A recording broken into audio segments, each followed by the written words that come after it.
Over the past few years, I've heard you repeatedly predict that in 100 years, all of us are going to be looked back upon as barbarians, and I'm quoting you, barbarians, for eating animals, for eating meat. I said it's a possibility, yeah.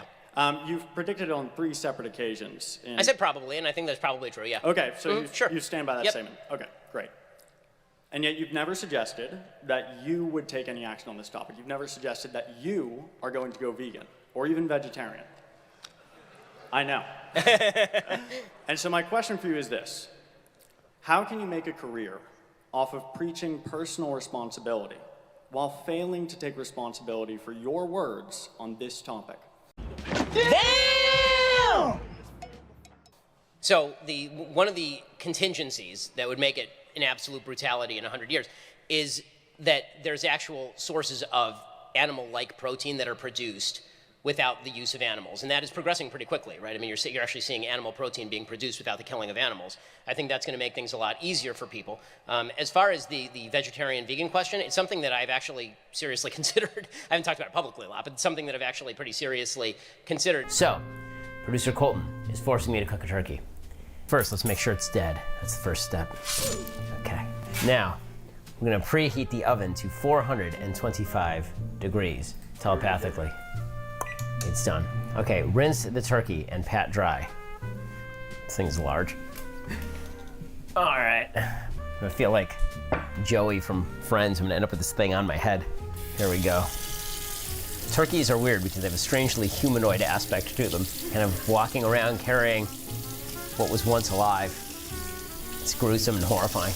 I think the worst argument for veganism is sort of the PETA argument, you know, the sort of the Holocaust on your plate nonsense. It's gruesome and horrifying. If the argument is that you don't have a need base for food, then maybe that's true. And if that's the case, then I would actually, you know, I've said before, I think that there's some pretty good arguments for vegetarianism or veganism.